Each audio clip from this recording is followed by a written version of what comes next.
الحمدللہ رب العالمین والصلاة والسلام علی سید الانبیاء والمرسلین اللہم صلی علی سیدنا و مولانا محمد وعلی آلہ واصحابہ وبارک وسلم وصلی علیہ۔ دنیا کے تمام دیکھنے والوں کو، تمام چاہنے والوں کو، تمام پیار کرنے والوں کو اور جہاں جہاں تک اس وقت میری آواز کو سنا اور مجھے دیکھا جا رہا ہے، جنید اقبال کی جانب سے انتہائی محبت کے ساتھ السلام علیکم۔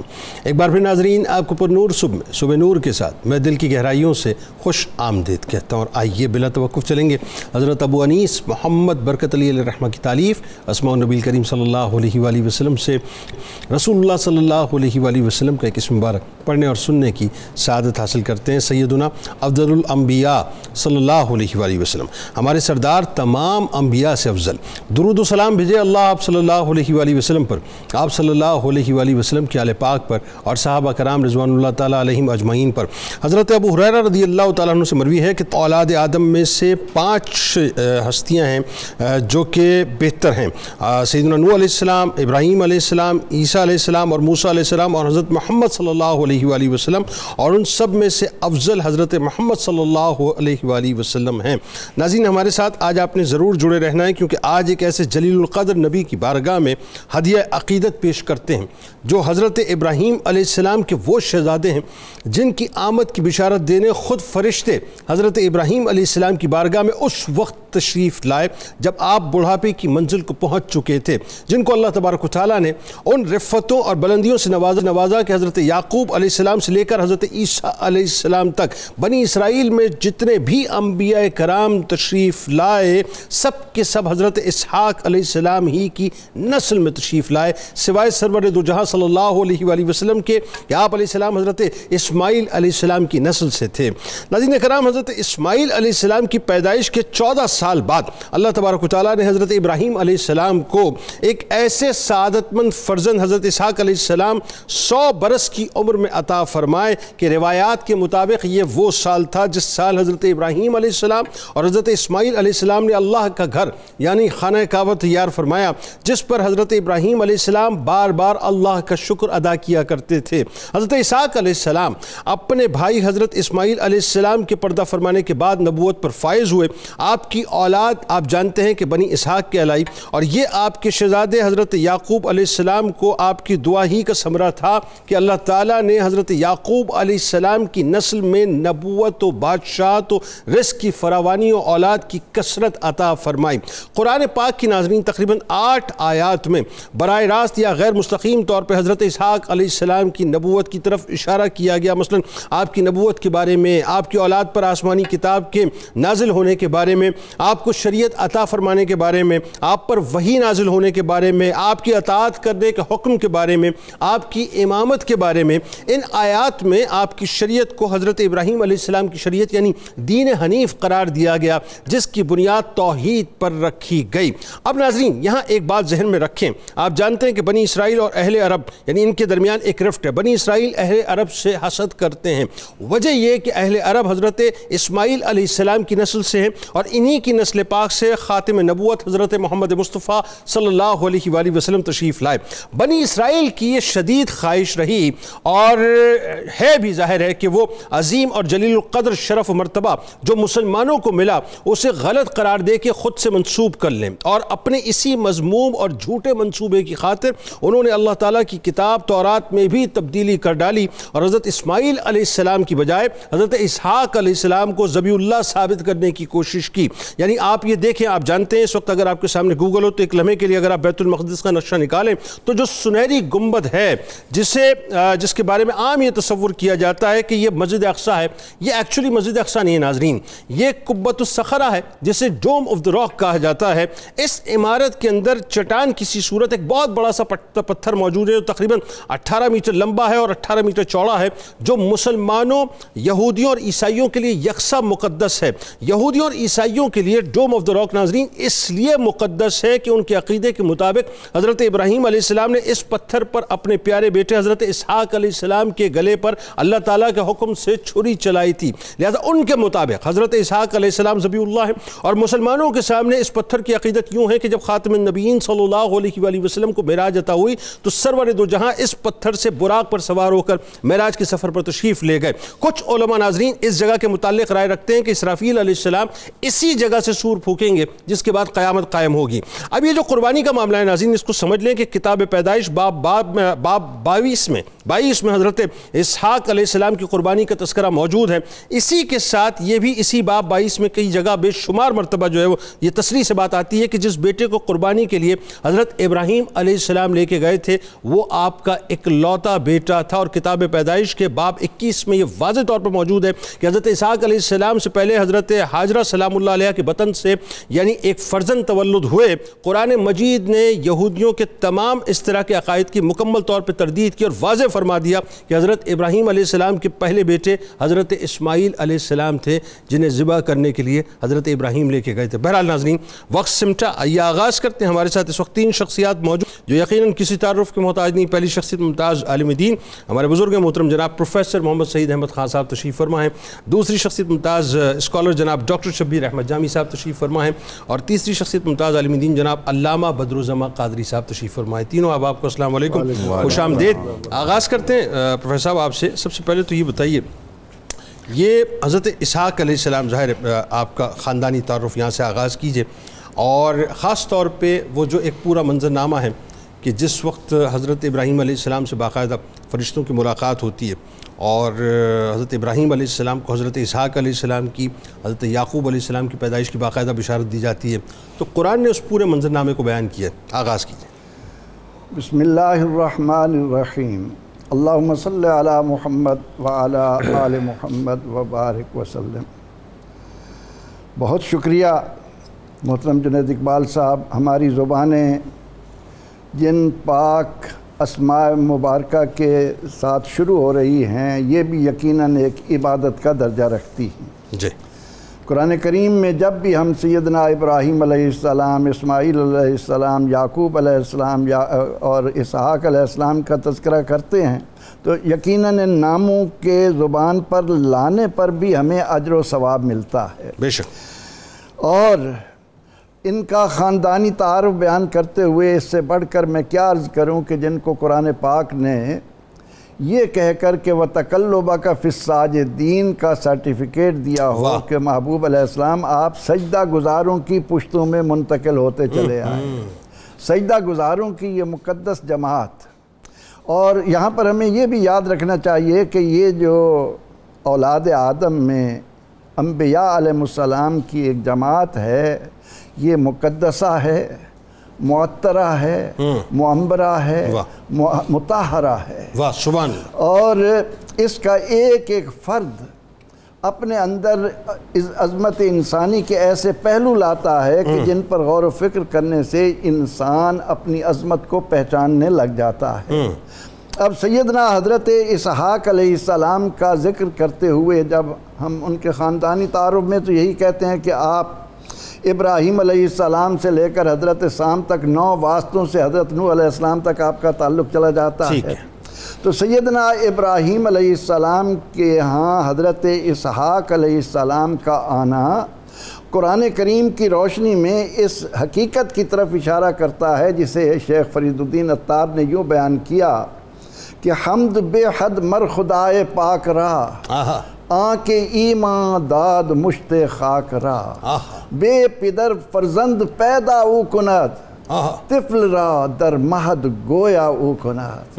حضرت اسحاق علیہ السلام کی پیدائش، آپ کی دنیا میں تشریف آوری قیامت تک آنے والے انسانوں کے ذہنوں سے اس خلش کو دور کر رہی ہے کہ جس خدا نے حضرت اسحاق علیہ السلام کو ابراہیم علیہ السلام کے ہاں جبکہ آپ کی عمر 100 برس ہے، آپ کی بیوی 90 برس کی ہے، ان کو اور بیوی یہ کہہ رہی ہے کہ مسنی الکبر، کہ میں بڑھاپے میں پہنچ چکا ہوں، میری بیوی بانجھ ہے، تو بتایا یہ جا رہا ہے کہ انہی کی نسل میں جب حضرت مسیح علیہ السلام یہ بشارت دینے کے لیے آئیں گے کہ مبشرم برسول یاتی من بعد اسمہ احمد، تو ان کی باپ کے بغیر پیدائش پر کسی کو تعجب نہ ہو، کیونکہ یہ اس خاندان پر جہاں بھی آپ نظر ڈالیں گے آپ کو اللہ کی قدرت اور عظمت کے پہلو ہر جگہ چمکتے ہوئے نظر آئیں گے۔ یعنی اللہ تعالیٰ نے رہتی دنیا تک ہم انسانوں کو یہ پیغام دے دیا کہ نہ سوچنا کہ یہاں نا امیدی ہے. نا امیدی کا جب اللہ چاہتا ہے کن کہتا ہے اور ہو جاتا ہے. نا امیدی بھی نہیں، اور پھر یہ کہ اس کی قدرت کاملہ، ہاں وہ جو چاہتی ہے. ان مثل عیسیٰ عند اللہ کمثل آدم، واہ جس اللہ نے عیسیٰ علیہ السلام کو باپ کے بغیر پیدا کیا، واہ وہ جو چاہے کرے. اسی اللہ نے آدم کو باپ اور ماں کے بغیر پیدا کیا. واہ واہ واہ. اس نے حضرت اسحاق کو کس حال میں بھیجا؟ اس نے حضرت مریم کی ولادت کس حال میں کی؟ اس نے حضرت یحییٰ علیہ السلام کو کس حال میں بھیجا؟ تو سیدنا حضرت اسحاق علیہ السلام کا ذکر پاک کرتے ہوئے پہلی بات تو ہماری زبان پر یہ آتی ہے کہ اللہ قادر مطلق ہے. وہ چاہے ماں باپ کے ذریعے دنیا کے اندر انسان کو بھیجے، چاہے ماں باپ کے بغیر یا باپ کے بغیر بھیجے، وہ بڑھاپے کی عمر میں اولاد عطا قادر مطلق ہے. بالکل. اب سیدنا حضرت ابراہیم علیہ السلام کے ہاں جب حضرت اسحاق علیہ السلام آتے ہیں تو وہاں پر بھی قرآن کریم نے ایک خوبصورت منظر دیا کہ چند فرشتے انسانوں کی صورت میں مہمان بن کر ابراہیم علیہ السلام کے پاس آتے ہیں، اور وہ ابراہیم علیہ السلام جن کے بارے میں کہا گیا کہ وَاتَّخَذَ اللَّهُ إِبْرَاهِيمَ خَلِيلًا، اللہ نے ابراہیم کو اپنا خلیل بنایا ہے. اور خلیل کیوں بنایا ہے؟ کہ سلم نفسہ الی النیران، آپ نے اپنی جان کو آگ کے سپرد کر دیا. آپ نے مالہ الی الضیفان، مال کو مہمانوں کے سپرد کر دیا. ولدہ الی القربان، و اولاد کو قربان کے لیے پیش کر دیا. وقلبہ الی الرحمن، اور اپنے دل کو رحمان کے لیے خالص کر لیا. تو اس خلیل اللہ کے ہاں جو ہی فرشتے انسانی شکل میں آئے تو آپ مہمان سمجھ کر فوراً ان کے لیے بھنا ہوا بچڑے کا وہ گوشت کے صورت میں لائے، ان کے آگے رکھا اور دیکھا کہ ان کے ہاتھ نہیں اٹھ رہے. تو آپ کو خوف ہوا کون لوگ ہیں؟ تو کہا گیا لا توجل، کہیں فرمایا لا تخف، اے ابراہیم کوئی خوف نہ لائیے. انا ارسلنا الی قوم لوط، ہم قوم لوط کی طرف بھیجے گئے ہیں، اور وہاں جانے سے پہلے ہمیں یہ ذمہ داری دی گئی ہے کہ ہم آپ کو ایک بیٹے کی بشارت دیتے ہوئے چلیں. اور جس عظیم بیٹے کی بشارت فرشتوں کی زبانی حضرت ابراہیم علیہ السلام کو مل رہی ہے وہ سیدنا حضرت اسحاق علیہ السلام ہے. سبحان اللہ. اور اسحاق علیہ السلام کے ساتھ حضرت یعقوب علیہ السلام کا بھی بتایا گیا. بالکل ٹھیک ہے. اچھا اب ذرا آئیے، اسحاق علیہ السلام، چونکہ ظاہر اسحاق علیہ السلام کی پیدائش اس وقت نہیں ہوئی تھی جب کا یہ واقعہ ہے کہ حضرت اسماعیل علیہ السلام کو حضرت ابراہیم علیہ السلام باقاعدہ جو ہے اللہ کے اذن سے قربانی کے لیے لے کے گئے. اور یہی رفٹ ہے یہودیوں اور عیسائیوں کا عقیدہ یہ ہے کہ وہاں پہ جیسا کہ میں نے بتایا قبۃ صخرہ جو چٹان ہے اس کے اوپر، اور ہمارا ظاہر عقیدہ یہ ہے کہ وہ حضرت اسماعیل علیہ السلام کو قربانی کے لیے، لیکن اس پہ جا کے آگے بات کریں گے. میں چاہتا ہوں اس سے پہلے ذرا وہ جو ایک حضرت اسحاق علیہ السلام کی شادی کا معاملہ ہے کہ ابراہیم علیہ السلام نے خاص طور پہ جو اپنی جانب سے بہو کا جو چناؤ کیا تھا اور حضرت رفقہ سلام اللہ علیہ کو آپ نے چنا تھا، تو ذرا ان کے اوصاف و محاسن پہلے بتائیے، ان کا مقام و مرتبہ. بسم اللہ الرحمن الرحیم. اللہ تعالیٰ کا ایک نظام قدرت ہے. اللہ تعالیٰ کے ہاں انسانیت میں چنیدگی میں جو نام سب سے معزز اور معتبر ہیں وہ انبیاء کے نام ہیں. قرآن مجید میں انبیاء کے نام جس انداز سے ذکر کیے گئے کہ ہر نبی کا واقعہ کسی ایک جگہ بیان ہو سکتا تھا، لیکن 8 مقامات پر حضرت ابراہیم علیہ السلام کا، اسحاق علیہ السلام، یعقوب علیہ السلام کا نام قرآن اس طرح لیتا ہے کہ پڑھنے والے پر وجد کی کیفیت طاری ہوتی ہے کہ انبیاء کے نام لینا بھی ہمارے لیے باعث عبادت بھی ہیں، باعث راحت و فرحت بھی ہیں، اور انسانیت کا معراج بھی ہیں. اس لیے ہم کہتے ہیں کہ یہ جو نام ہوتے ہیں نا، تو بعض صوفیاء نے تو یہ بھی کہا کہ انبیاء کے جو نام ہیں یہ اسم اعظم کا درجہ رکھتے ہیں. چونکہ آپ جب کسی نبی کا نام لیتے ہیں تو اس کے سارے اثرات آپ کے وجود پر منتقل ہوتے ہیں، اور ان میں وہ سعادت بھری عورتیں، وہ سعادت بھری مستورات جن کے ارحام کو اللہ تعالیٰ انبیاء کے لیے مسکن بنا رہا ہے، اور جن ارحام سے انبیاء کے آنے کے اسباب ہو رہے ہیں، ان عورتوں کی قسمت پر، ان کے ناز پر کتنا ایک رشک آتا ہے کہ اللہ تعالیٰ نے انتخاب کی وہ کیا اعلیٰ صورتیں رکھیں. تو حضرت رفقہ بنت بتوئیل جو حضرت ابراہیم علیہ السلام کے بھائی کی پوتی ہیں، تو اس کے کیا اعزاز ہیں، ان کی کیا قسمت ہے کہ وہ سلسلہ انبیاء جتنا بھی آیا عیسیٰ علیہ السلام تک، ان سب کی ماں بننے کا ان کو اعزاز حاصل۔ واہ واہ واہ سبحان تو اللہ۔ یعنی انبیاء کی ماں کا لفظ جب آئے گا تو حضرت رفقہ بن بتویل کا نام آتا ہے سبحان کہ یہ سبحان اسحاق علیہ السلام کی زوجہ محترمہ تھی، سبحان۔ اور انہی سے یعقوب علیہ السلام، یوسف علیہ، یہ سارا سلسلہ عیسیٰ علیہ السلام تک آیا۔ تو ہمیشہ یاد رکھیں کہ جس عورت پر اور جس صالحہ پر یہ ڈپٹی لگائی جا رہی ہے، اس کا اللہ تعالیٰ نے انتخاب کس طرح فرمایا ہوگا، اور ابراہیم علیہ السلام اس کے انتخاب میں کتنے متجسس بھی ہیں اور خوش بھی نظر آتے ہیں۔ تو جب حضرت اسحاق علیہ السلام کی عمر ہوگی 40 سال، تو ابراہیم علیہ السلام کے ذہن میں آیا کہ میں ان کے لیے رشتے کا انتخاب کروں۔ ٹھیک ہے۔ حالانکہ رشتے بہت زیادہ تھے، آپ نے ایک صلہ رحمی کی ایک صورت بھی متعین فرمائی۔ آپ نے فرمایا کہ نہیں، وہ جو میرے بھائی کی پوتی ہے نا، وہ اس وقت اس کے لیے بہت زیادہ موضوع ہے۔ اس میں ایک درس تو یہ بھی تھا، ہمارے ہاں بعض اوقات خاندانوں میں رشتہ داری کرنے کا رجحان ختم ہو رہا ہے۔ جی جی جی۔ اس کے بعد ہوگا تو میڈیکل اسباب بتا دیے جاتے ہیں، کچھ اور اسباب بتا دیے جاتے ہیں۔ حالانکہ انبیاء کی سنت سے یہ واضح ہے، اگر وہاں مناسب رشتے موجود ہوں تو ان کو ترجیح دینا چاہیے۔ بالکل ٹھیک ہے۔ اور کزن میرجز پہ ہمارے جو بلا وجہ صلہ رحمی کی ایک صورت۔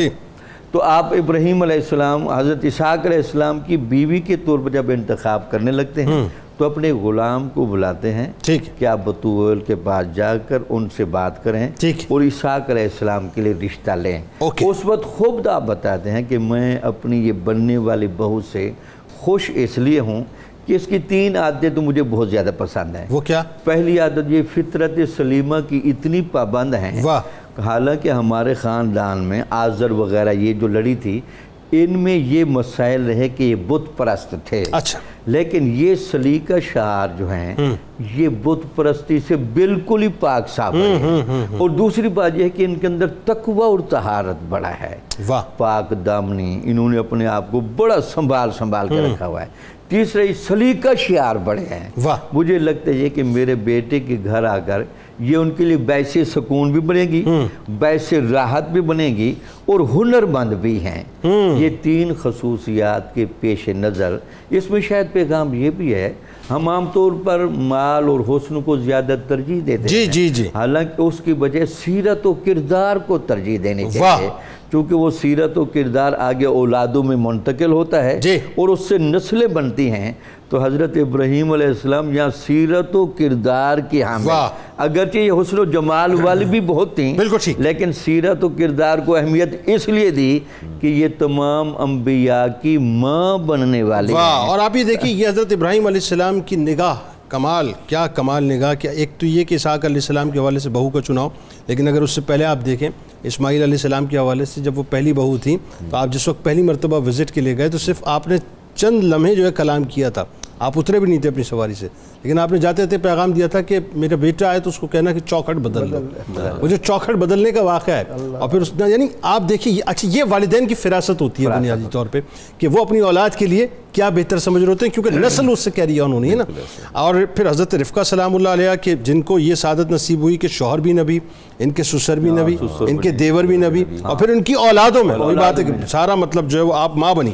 اچھا، اب ذرا حضرت اسحاق علیہ السلام کے جو ہم بیٹے کی بات کرتے ہیں، خاص طور پہ عیسو کی بات کرتے ہیں اور یعقوب علیہ السلام کی بات کرتے ہیں، ان دونوں کی محبتوں کا ایک تذکرہ، ایک واقعہ ہے، اور والد اور والدہ کی طرف سے جو ہے وہ ایک خاص رجحان ہے دعاؤں کا۔ تو ذرا یہ بتائیے کہ وہ دعاؤں کا واقعہ کیا تھا، اور پھر وہ جو والد گرامی کی دعا لگی، اس دعا کے ثمرات کیا بات ہے صاحب، بتائیے۔ جی بسم اللہ الرحمن الرحیم۔ جنید صاحب، دعا جو ہے دعا مخ العبادہ، حدیث پاک میں آتا ہے دعا جو ہے عبادت کا مغز ہے، اور دوسری جگہ آتا ہے دعا ہو العبادہ، دعا پوری کی پوری عبادت ہے۔ اللہ تبارک و تعالیٰ قرآن کریم میں ارشاد فرماتے ہیں ادعونی استجب لکم، کہ مجھ سے دعا مانگا کرو میں تمہاری دعاؤں کو قبول کرتا ہوں۔ فَإِذَا سَأَلَكَ عِبَادِي أَنِّي فَإِنِّي قَرِيبٌ، اور جب بندہ دعا مجھ سے مانگتا ہے اس کے بہت قریب ہوتا ہوں۔ اجیب دعوت الداعی اذا دعان، اور جب دعا مانگتا ہے اس کی دعا کو میں قبول کرتا ہوں۔ یہ کامن مین کی دعا اللہ اتنے قریب سے سنتا ہے، انبیاء علیہ السلام کی دعاؤں کا کیا اثر ہوگا؟ دیکھیں نا، ایک عام میں اور آپ دعا مانگے، اللہ وہ اتنے قریب ہو کے سنتا ہے، اور جو انبیاء علیہ السلام کی دعائیں ہیں ان کو کتنا قریب ہو کے سنے گا.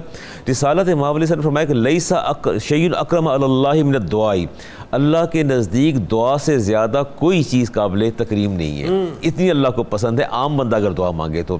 اور رسالت مآب علیہ السلام دعا مانگا کرتے تھے، انبیاء نے دعائیں مانگی، اور قرآن کریم میں جگہ بہ جگہ جو ہے وہ ذکر آیا، انبیاء علیہ السلام کی دعاؤں کا بھی ذکر آیا. اور رسالت مآب علیہ السلام خود بھی دعا کے لیے کہا کرتے تھے، دعائیں مانگا بھی کرتے تھے. سیدنا عمر فاروق سے آپ نے فرمایا جب عمرہ کرنے جا رہے تھے، فرمایا اشرکنا فی دعائی کا، اے میرے بھائی ہمیں اپنی دعاؤں میں یاد رکھنا. اب یہاں پیغمبر کی دعا اور اس کے ثمرات اور نتائج، اسحاق علیہ السلام کے دونوں صاحبزادے مہیس اور یعقوب علیہ السلام، اسحاق علیہ السلام کو زیادہ محبت تھی عیسو سے یا مہیس سے جو بڑے تھے نسبتاً، اور والدہ کو محبت، حضرت رفقہ کو محبت تھی یعقوب علیہ السلام سے. اچھا یہ ایک فطری سا امر ہے، ایک رجحان جو ہے.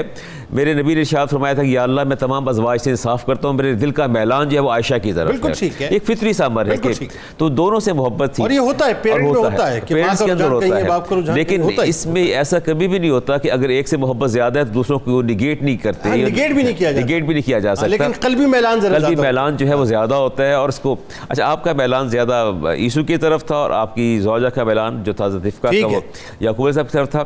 اچھا اب چونکہ آپ ضعیف البصر ہو گئے عمر کی زیادتی کی وجہ سے، اور عیسو کی یہ ذمہ داری تھی مہیس کی کہ وہ جا کے شکار کے شوقین تھے، شکار کر کے لاتے، پھر تیار کرتے، بھونتے، والد کو پیش کرتے اور دعائیں حاصل کیا کرتے تھے. یعنی آپ کی بینائی جاتی رہی آپ کی.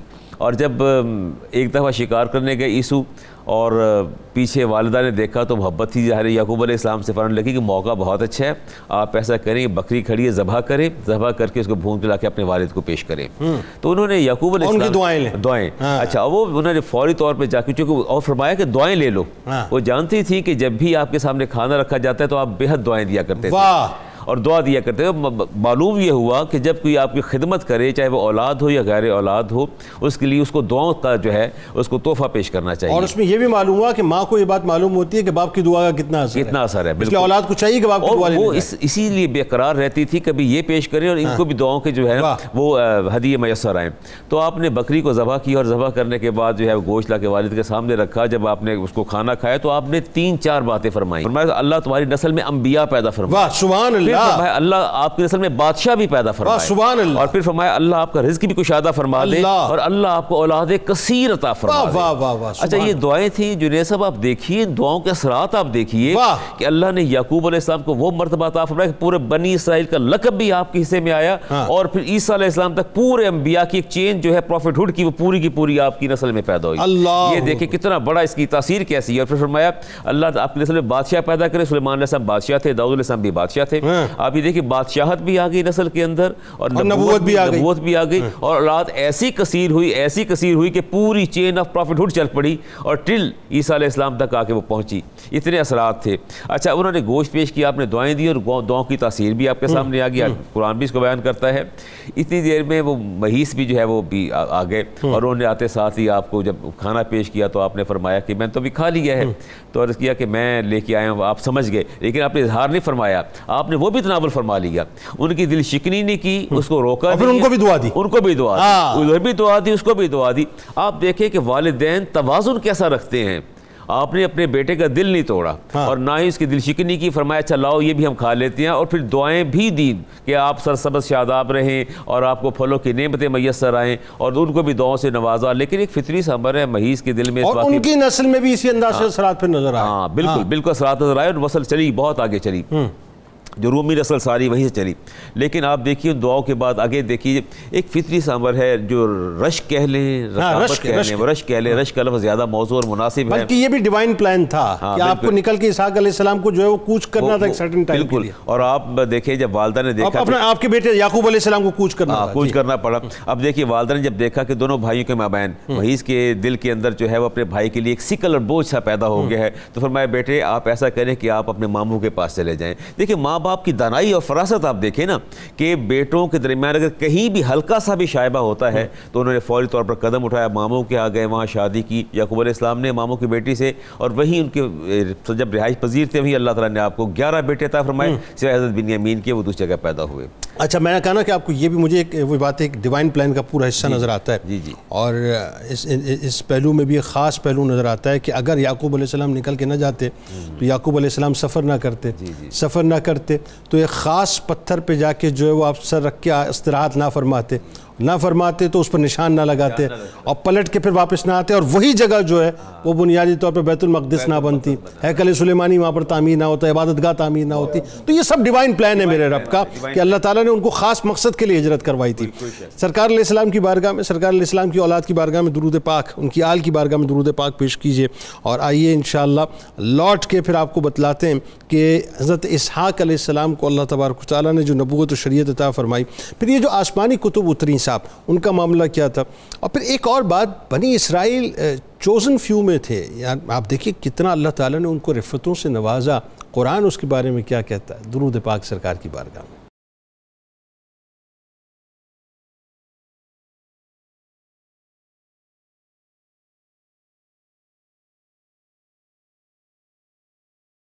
ایک بار پھر ناظرین میں آپ کو خوش آمدید کہتا ہوں. حضرت ابراہیم علیہ السلام کے نور نظر حضرت اسحاق علیہ السلام کا تذکرہ پاک ہے. آپ دیکھیے صاحب, ابھی جو واقعہ بیان ہو رہا تھا, میں ابھی بیٹھا ہوا یہاں سوچ رہا تھا کہ اللہ تبارک و تعالیٰ نے ایک باپ کو کتنا مقام اور مرتبہ عطا کیا ہے. حدیث پاک کا مفہوم ہے نا کہ باپ کی دعا اپنی اولاد کے لیے ایسے ہے جیسے انبیاء کرام کی دعا ان کی امت کے لیے ہوا کرتی ہے. آپ تصور کر سکتے ہیں صاحب کہ اللہ تعالیٰ نے باپ کو کیا مقام اور مرتبہ عطا کیا ہے. اور آپ یہ دیکھیے اس پورے سیناریو میں, یعنی جو واقعہ علامہ صاحب نے بیان کیا کہ عیسو جو ہیں وہ ایک کام سے باہر, یعنی وہ بھی ظاہر شکار کے لیے گئے ہوئے تھے, اپنی والد کی خدمت گزاری کے لیے وہ جانور لانا چاہتے تھے. وہاں ماں نے سجیسٹ کیا حضرت اسحاق علیہ السلام کے بیٹے حضرت یعقوب علیہ السلام کو کہ جاؤ جا کے ان کے لیے بکری ذبح کرو اور جا کے اپنے بابا جان کی دعا لو. انہوں نے بکری بھی ذبح کی, جا کے بکری پیش بھی کی. چونکہ ظاہر ہے وہ بینائی جاتی رہی تھی تو پہچان نہیں پائے. جب سرو کر دیا تو انہوں نے دعائیں دی, اور جو آپ یہ دیکھیے کہ دعا کا ایک ایک لفظ اپنے اوج کمال کو پہنچا. جو آپ نے فرمایا اللہ تعالیٰ نے وہ کر دیا. اس کا مطلب کیا ہوا؟ اس کا مطلب یہ ہوا کہ صاحب وہ جو اولادیں, اب یہ ہمارے سمجھنے کے لیے بات ہے کہ جو اولادیں اس وقت مجھے دیکھ رہی اور سن رہی ہیں, اپنے والد کا دل ہر وقت ہر لمحے خوش کیجئے, اپنی والدہ کا دل ہر وقت ہر لمحے خوش کیجئے. کوئی ایک پل ہوتا ہے, کوئی ایک لمحہ ہوتا ہے جو صدیوں پر محیط ہو جاتا ہے. کوئی ایک لمحہ ہوتا ہے دعا کا جو نسلوں پر محیط ہو جاتا ہے. کوئی ایک لمحہ ہوتا ہے جس میں اللہ تبارک و تعالیٰ برکتوں کے, رحمتوں کے اور فضل کے دروازوں کو کھول دیا کرتا ہے. کوئی ایک دعا کا لمحہ ہوتا ہے صاحب جو قبولیت کی منزل کو پہنچتا ہے, جس کو قبولیت کے پر لگتے ہیں, اور پھر اللہ تبارک و تعالیٰ وہ ثمرات عطا کرتا ہے جس کا ہم تصور بھی نہیں کر سکتے. تو باپ کے دل سے نکلی ہوئی کسی بھی لمحے کی دعا جو ہے نا, کسی بھی لمحے کی دعا کو جس وقت باپ دعا دے تو دل سے تیقن سے آمین کہا کریں, کیونکہ وہ عرش جو ہے نا, وہ عرش اس کی دعا کو قبول کرنے کے لیے بےتاب ہوتا ہے. بس یہاں سے آمین کی صدا لگنی چاہیے, اللہ تبارک و تعالیٰ اس کو قبولیت کے پر لگا دیا کرتا ہے. دل نہ دکھائیے اپنے والدین کا, ان کی دعاؤں کو ہمیشہ لیا کیجیے. ذرا پروفیسر صاحب اب یہ بتائیے, حضرت اسحاق علیہ السلام, ظاہر ان کی نبوت و شریعت کے بارے میں ہمیں سمجھائیے صاحب وہ کیا تھی. یعنی ایکچولی کوئی نئی آئیڈیالوجی لے کے آئے تھے یا ابراہیم علیہ السلام ہی کے مذہب پہ تھے؟ اور دوسرا یہ کہ آپ کی اولادوں پر اترنے والی جو آسمانی کتب ہیں ان کے بارے میں بتائیے. اور خاص طور پہ یہ جو بنی اسرائیل ہیں ان کو اللہ تبارک و تعالیٰ نے جو مقام اور مرتبہ عطا کیا وہ بھی بتائیے ذرا. اللہ رب العزت نے اپنے خلیل ابراہیم علیہ السلام کے اس اطاعت پر کہ اذ قال رہو ربہ اسلم قال اسلمت لرب العالمین, جب بھی اللہ نے ابراہیم سے کہا کہ یہ تسلیم کر, اس کے جواب میں کیوں اور کس لیے نہیں تھا. واہ.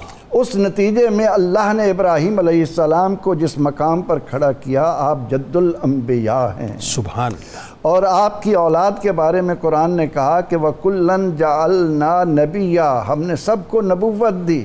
کہیں فرمایا وَكُلًّا جَعَلْنَا صَالِحِينَ, ہم نے سب کو صالح بنایا. اور اس کا نتیجہ یہ تھا کہ ایک جگہ قرآن کہتا ہے وَوَهَبْنَا لَهُ إِسْحَاقَ وَيَعْقُوبَ وَالْأَسْبَاطَ وَجَعَلْنَا فِي ذُرِّيَّتِهِ النُّبُوَّةَ وَالْكِتَابَ وَآتَيْنَاهُ أَجْرَهُ فِي الدُّنْيَا وَإِنَّهُ فِي الْآخِرَةِ مِنَ الصَّالِحِينَ. کہ ہم نے ابراہیم علیہ السلام کو اسحاق عطا کیے, انہیں یعقوب عطا کیے, اور ان کی اولاد میں نبوت اور کتاب رکھ دی. واہ. یعنی حضرت اسحاق علیہ السلام سے لے کر حضرت عیسیٰ یسوع مسیح علیہ السلام تک جتنے ہزاروں کی تعداد میں انبیاء کرام علیہ السلام دنیا میں تشریف لائے وہ سب کے سب حضرت یعقوب علیہ السلام کی اولاد میں. ایک دعا کا نتیجہ، ایک دعا. ہائے ہائے ہائے. اس دعا کے نتیجے میں اور پھر ایک اور اہم بات اس خاندان میں نظر آتی ہے کہ مصور دیکھنا میری تصویر یوں بنائی ہو، ادھر حکم خدا ہو ادھر گردن جھکائی ہو. اللہ کی عظمت کا وہ حقیقی تصور جو اس خاندان نے دیا کہ رب تعالیٰ فرماتا چلا جائے اور بندہ بندگی کا اظہار اس انداز میں کرے کہ جس نے زمین و آسمان نمونے کے بغیر بنائے ہیں اس کے کسی حکم کے آگے آ کر یہ کہنا کیوں اور کس لیے.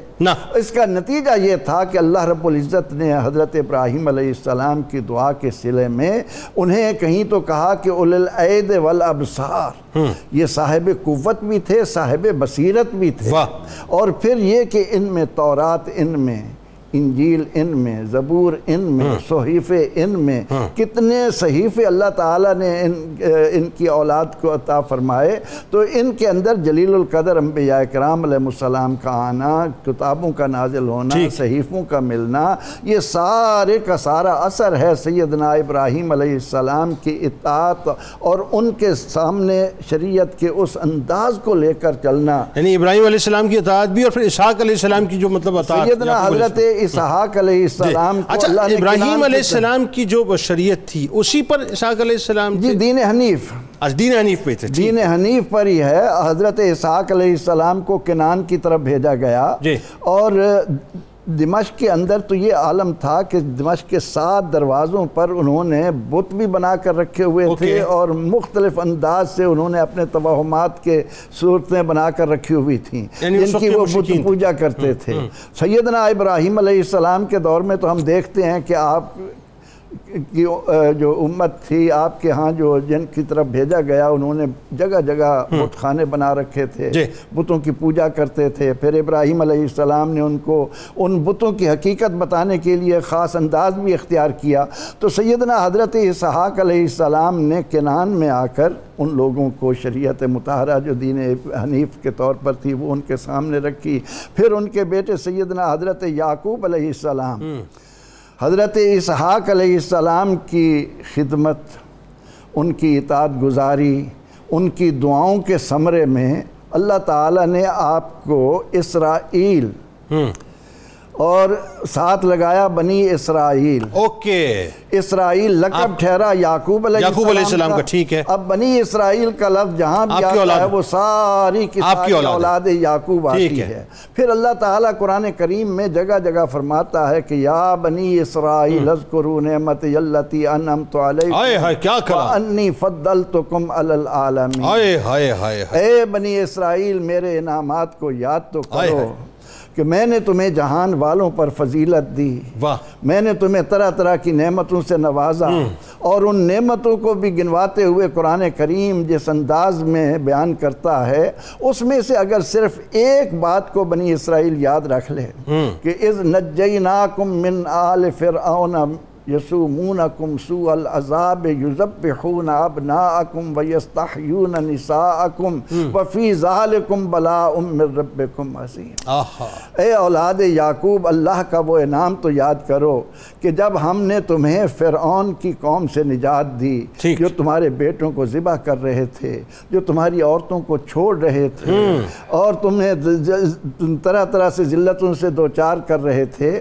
اور پھر یہی بنی اسرائیل ہے کہ ان پر کہیں تو موسیٰ علیہ السلام کی بدولت من و سلوہ اتر رہا ہے، کہیں یہ مرنے کے بعد دوبارہ زندہ کیے جا رہے ہیں، کہیں بچڑے کی پوجا کرنے کی بنا پر بھی ان کی موسیٰ علیہ السلام کی بدولت توبہ قبول ہو رہی ہے.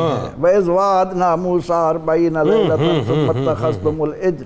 اور کہیں یہ بتایا گیا کہ کہنے لگے کہ لَن نُؤْمِنَ لَكَ حَتَّىٰ نَرَى اللَّهَ جَهْرًا. اے موسیٰ جب تک تم ہمیں اللہ کو علانیہ نہ دکھا دو ہم تم پر ایمان نہیں لائیں گے. اب موسیٰ علیہ السلام بنی اسرائیل کو ساتھ لے کر گئے اور رب تعالیٰ سے دعا کی اے اللہ یہ تجھے دیکھنے کے لیے آئے ہیں. تو ایک دم کڑک پیدا ہوئی اور وہ سارے کے سارے مر گئے. اور موسیٰ علیہ السلام کی دعا پر اللہ نے انہیں مرنے کے بعد دوبارہ زندگی دی۔ ٹھیک، تو اس طرح سے قرآن کریم بار بار حضرت اسحاق علیہ السلام کی اولاد کو اپنی نعمتیں یاد کروا رہا ہے کہ تمہیں میں نے طرح طرح کی نعمتوں سے نوازا، اور اس کا نتیجہ یہ ہونا چاہیے تھا کہ تم شکر بجا لاتے، ٹھیک، لیکن تم نے اللہ تعالیٰ کا شکر ادا کرنے کی بجائے جو راستہ اختیار کیا، پھر یہ کہ قرآن پاک یہ تمام مناظر ہمارے سامنے رکھ کر ہم سے سوال کر رہا ہے کہ وہ بنی اسرائیل تھے، ٹھیک، وہ اولاد یعقوب تھے، اور تم امت مصطفیٰ ہو۔ اس انداز سے جو تم میں چاہیے تھا۔ اب قرآن کریم ایک مقام پر کہتا ہے کہ وَاذْكُرْ عِبَادَنَا إِبْرَاهِيمَ وَإِسْحَاقَ وَيَعْقُوب، ہمارے بندوں کا ذکر تو کیجئے، ابراہیم ہیں، اسحاق ہیں، یعقوب ہیں، ہم نے ان سب کو اُولِي الْأَيْدِي وَالْأَبْصَارِ، صاحب بصیرت بھی بنایا، ان کو طاقتیں بھی عطا کی، ان کی اولاد میں ہم نے نبوت رکھی، ان کی اولاد میں ہم نے کتاب رکھی، ان کو طرح طرح کی بادشاہت سے نوازا۔ تورات، زبور، انجیل، تینوں کتب آپ کی، بالکل ٹھیک ہے، کتب بھی اور صحف بھی بے شمار، بے شمار، اس میں کوئی دوسری رائے نہیں۔ اچھا، اب ایک جو معاملہ ہے وہ ایسا معاملہ ہے کہ اس پہ آج بھی یہودی اور عیسائی اپنے اس عقیدے پہ کھڑے ہوئے، جس کا میں نے مختصر سا اظہار اپنے ابتدائیے میں کیا تھا، میں اس پہ چاہتا ہوں ذرا آپ گفتگو کھل کے کیجئے۔ اور مسلمانوں کا ظاہر ہے اپنا ایک سرٹن عقیدہ ہے، مسلمانوں کا عقیدہ بڑا واضح ہے کہ حضرت اسماعیل علیہ السلام جو ہے قربانی کے لیے باقاعدہ ابراہیم علیہ السلام لے کے گئے اور منا کی وادی میں لے کے گئے، اور وہاں یہودیوں کا اور نصارہ کا خاص طور پہ یہ عقیدہ ہے کہ اسحاق علیہ السلام کو لے کر آئے، اور وہ جو قبۃ الصخرہ، وہ جگہ، وہ جو چٹان ہے جو 18 میٹر لمبی اور 18 میٹر چوڑی ہے، ایکچولی وہاں پہ انہوں نے ان کو ذبح کیا۔ اچھا، اس سلسلے میں اگر میں تھوڑا سا آپ کو عرض کروں کہ یہ تاریخ میں یہ بھی بتاتی ہے کہ سائرس کے دور تک جو ہے نا، یہ ایک سمبولک قربانی وہاں پر اس طرح سے کرتے رہے، مینڈے کی اور بیل وغیرہ کی، پھر اس کے بعد ظاہر ہے وہ رک گیا سلسلہ۔ عیسائیوں کا کنسیپٹ یہ ہے کہ ہم نے جب وہ عظیم قربانی عیسیٰ علیہ السلام کی صورت میں دے دی، اور یہودیوں کا کنسیپٹ یہ ہے کہ جب ان کا مسایہ آئے گا، یعنی جسے ہم دجال کہتے ہیں ایکچولی، تو وہ دوبارہ اس قربانی کو کنٹینیو کریں گے اسی کنٹینیوٹی میں۔ اب ذرا یہ بتائیے یہ کیا ہے، یہ پیچیدگی کیا ہے، اس کو ذرا واضح کر کے بتائیے۔ بسم اللہ الرحمن الرحیم۔ آپ نے تورات کے تو باقاعدہ حوالے دے کر شروع میں بات کر دی۔ ہمارے مسلمان مفسرین نے اور علماء نے اس پر بڑا تحقیقی بحث کی ہے کہ یہ جو ذبیح اللہ ہیں، اللہ کے راستے پر حضرت ابراہیم علیہ السلام کے کون سے صاحبزادے ذبح ہوئے ہیں، تو اسلام کا موقف بڑا واضح اور کلیئر ہے، وہ میں ذرا دلائل دیتا ہوں۔ ایک تو سب سے بڑی دلیل جو ہمارے علماء نے دی ہے کہ حضور نبی اکرم صلی اللہ علیہ وسلم نے خود اپنے بارے میں فرمایا، انا ابن الذبیحین، میں 2 ذبیحوں کے بیٹا ہوں۔ اور ایک روایت کے مطابق کیونکہ آپ کے والد صاحب بھی حضرت عبداللہ رضی اللہ تعالی عنہ، یہ بھی ایک اس معاملے میں خانہ کعبہ کی تعمیر کے دوران جو حضرت عبد المطلب رضی اللہ تعالیٰ عنہ نے دعا کی ہے، اللہ تعالیٰ مجھے اگر کثرت کے ساتھ اولاد دے تو میں اپنا ایک بیٹا تیری راہ میں ذبح کروں گا، اور جس کے بدلے میں 100 اونٹ ذبح کیے گئے تھے وہ آپ کے والد حضرت عبداللہ تھے۔ دوسرا آپ نے خود فرمایا کہ میں اسماعیل علیہ السلام کی اولاد سے ہوں، تو اسماعیل علیہ السلام بھی ذبیح اللہ ہیں۔ تو یہ روایت کیونکہ بڑی شہرت کے ساتھ ہے تو ایک تو اس کو یہ خود واضح کرتی ہے۔ دوسری دلیل یہ دیتے ہیں کہ جہاں بھی یہ واقعہ قربانی کا آیا ہے، اس کے ارد گرد کی آیات اگر آپ پڑھیں تو وہاں تعمیر خانہ کعبہ کا تذکرہ ہے۔ تو خانہ کعبہ کی تعمیر کے مرحلے میں اسماعیل علیہ السلام تو ساتھ رہے ہیں، مکہ کی حدود میں کبھی اسحاق علیہ السلام آئے ہی نہیں۔ تو یہ قرینے کی آس نہیں سمجھ آ رہا کہ خانہ کعبہ کی تعمیر کے ارد گرد ایسی آیات نظر آئیں، وہاں پھر کس طرح اس کو کہیں گے کہ آپ پھر وہاں چلے گئے اور اسحاق علیہ السلام کی قربانی کی، حالانکہ اسحاق علیہ السلام کی ولادت سے پہلے کا یہ واقعہ ہے۔ جی اور وہ 14 برس عمر حضرت اسماعیل علیہ السلام کی ہو چکی تھی، 14 برس کی عمر میں یہ واقعہ ہوا، تو وہ اس وقت وہ پیدا بھی نہیں ہوئے تھے۔ تیسرا یہ ہے کہ قرآن مجید نے اسماعیل علیہ السلام کا جہاں بھی ذکر کیا ہے وہاں صابر کی صفت کے ساتھ ذکر کیا ہے۔ اسحاق علیہ السلام کا تذکرہ اور خصوصیات کے ساتھ ہے، لیکن صبر کی صفت کے ساتھ نہیں آیا۔ اور یہ یہاں سے جڑے گا، یہ یہاں سے جڑے گا کہ چونکہ صبر کی صفت کا مظاہرہ آپ نے عملاً کر کے دکھایا ہے، اس لیے اللہ تعالیٰ نے صابر کا لفظ آپ کے ساتھ جوڑا۔ تیسری وہ آیت بھی پھر بیان کی ہمارے علماء نے، وَإِسْمَعِيلَ وَإِدْرِيسَ وَذَلْكِفْلِ کُلُّ مِنَ الصَّابِرِينَ۔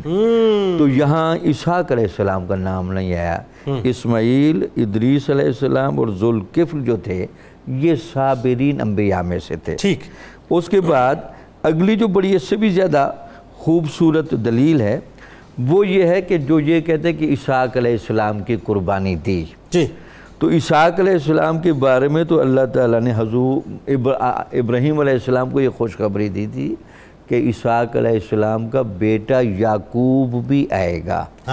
تو جب آپ کو خواب آ رہے تھے آپ خود تعبیر کر لیتے کہ یہ کیسے ہو سکتا ہے کہ میں نے اس کو ذبح بھی کرنا ہے اور اس کا بیٹا آگے یعقوب بھی آ رہا ہے، تو اس کا مطلب یہ ہے کہ یہ واقعہ وہاں ایڈجسٹ نہیں ہو سکتا، یا تو یہ نہیں کہ آپ کے اولاد کے آگے بات ہی نہ کی جاتی، بات بھی کی جا رہی اور خواب میں کہا بھی جا رہا ہے جی آپ ان کو ذبح کریں، تو یہ قرینِ قیاس نظر نہیں آتا۔ اللہ تبارک و تعالیٰ نے بشارت عطا فرمائی ہے اسحاق علیہ السلام کی اور یعقوب علیہ السلام کنٹینیوٹی میں، یعنی بیٹے کی اور پوتے کی، تو یہ پاسبل ہی نہیں ہے کہ بیٹے کی اگر قربانی دی جائے تو پوتے کی تشریف آوری پھر کیسے ہوگی؟ بالکل ٹھیک ہے۔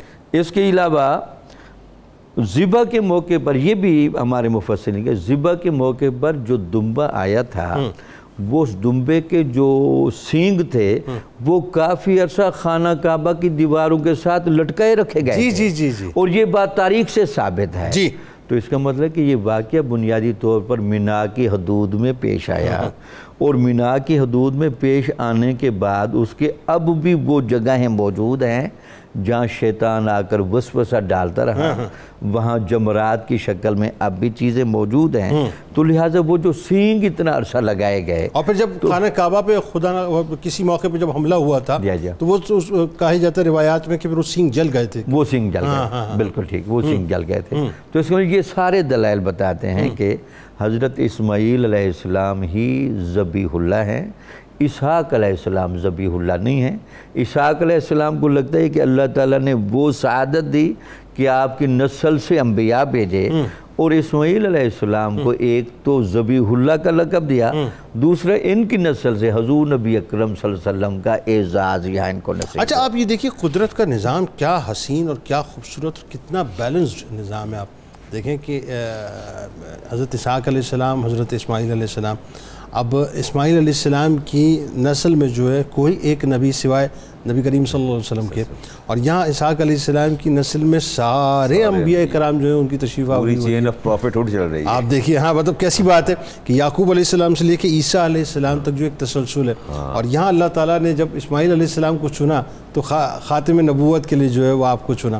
یہ کیسا معاملہ ہے۔ اچھا آخر میں اب ذرا آئیے کہ جو ایک اجمالی تعارف پہ بات کر لیتے ہیں اسی ربط میں کہ اسحاق علیہ السلام کو اللہ تبارک و تعالیٰ نے جو ایک پریولیج دی ہے اس اعتبار سے کہ آپ کی نسل کو باقاعدہ جو ہے انبیاء کرام علیہ السلام کے لیے چنا گیا، اور ظاہر ہے ایک ایک وقت کے اندر کئی انبیاء کرام تشریف لائے، ایک ایک قوم کے اوپر کئی انبیاء کرام تشریف لائے، ایک ایک وقت میں کئی انبیاء کرام تشریف لائے۔ تو میں چاہتا ہوں تھوڑا سا ایک اوور ویو اس کا ہو جائے، اور خاص طور پر چند ایک، کیونکہ وقت بہت ہی پریسائزڈ ہوگا، چند ایک کی خصوصیات ضرور بیان کی۔ اچھا میں نے ابھی تھوڑی دیر پہلے ذکر کیا کہ اسحاق علیہ السلام نے دعا فرمائی تھی کہ اللہ تعالیٰ آپ کی نسل کے اندر نبوت رکھ دے اور انبیاء پیدا فرمائے، اور اسی کا ذکر اللہ تعالیٰ نے سورۃ عنکبوت کے اندر بھی فرمایا، وَوَهَبْنَا لَهُ إِسْحَاقَ وَيَعْقُوبَ وَجَعَلْنَا فِي ذُرِّيَّتِهِ النَّبُوَّةَ وَالْكِتَابَ، اور ہم نے اسحاق اور یعقوب اور پھر ان کی اولاد کے اندر ہم نے نبوت بھی رکھ دی اور کتاب بھی دے دی، تورات بھی آئی، زبور بھی آئی، انجیل بھی آئی، اور صحف بھی آئے، سارا کچھ آتا چلا گیا۔ اور آپ اس چین آف پروفٹ ہوڈ کو اگر آپ دیکھیں تو یعقوب علیہ السلام، یوسف علیہ السلام، حضرت بنیامین علیہ السلام، ایوب علیہ السلام، یونس علیہ السلام، موسیٰ علیہ السلام، ہارون علیہ السلام، الیاس علیہ السلام، داؤد علیہ السلام، عزیر علیہ السلام، دانیال علیہ السلام، سلیمان علیہ السلام، زکریہ علیہ السلام، یحییٰ علیہ السلام اور عیسیٰ علیہ السلام۔ دیکھ کیسی چاہیے اولو العزم رسول ہیں، کیسی یہ چل رہی ہے، پیغمبر ہیں اور یہ پوری چین چل رہی ہے، اور یعقوب علیہ السلام انتہائی حسین، بلیغ اور دانا تھے۔ اور 10 صورتوں میں آپ کا ذکر آیا ہے اور 180 برس آپ نے عمر پائی. یوسف علیہ السلام کی میں بات کروں تو رسالت امام علیہ السلام فرمائے کہ آپ ان الکریم ابن الکریم ابن الکریم یوسف ابن یعقوب ابن اسحاق ابن ابراہیم. آپ نے فرمایا کہ سارے کریم تھے اور فرمایا میں عبد المطلب کا بیٹا ہوں. پھر فرمایا اوتی یوسف شطر الحسن, اور یوسف علیہ السلام کو اللہ تعالیٰ نے کائنات کا آدھا حسن عطا فرمایا تھا. یہ دیکھیں یہ اس میں وہی چینج چل رہی ہے نبوت کی. اور یہ 72-75 افراد پر مبنی قافلہ کنان سے چلا تھا, کنان سے جو مصر پہنچا, اور 400 برس کے بعد اللہ تعالیٰ نے 6 لاکھ افراد میں منتقل کر دیا جو میدان تی تک پہنچے. بالکل ایسا ہوا. اس کے بعد دیکھیے موسیٰ علیہ السلام کو دیکھیے, جی وہی موسیٰ علیہ السلام کی بات کر رہا ہوں. تورات آپ پر نازل ہوئی اور آپ دیکھیے ان کا شجرہ نسب دیکھیے, عمران بن قحط بن لاوی بن یعقوب, یہ کہاں کتنا مختصر شجرہ نسب ہے.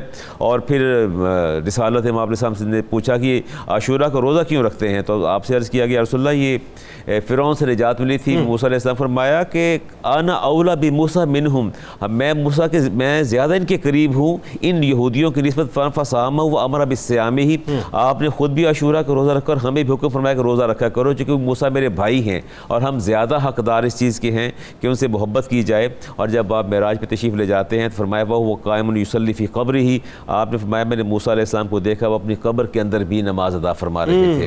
یا داؤد علیہ السلام کو دیکھیے کہ اللہ تعالیٰ نے ان کو بادشاہت بھی عطا فرمائی, ہاتھ میں لوہا پکڑتے وہ نرم ہو جاتا.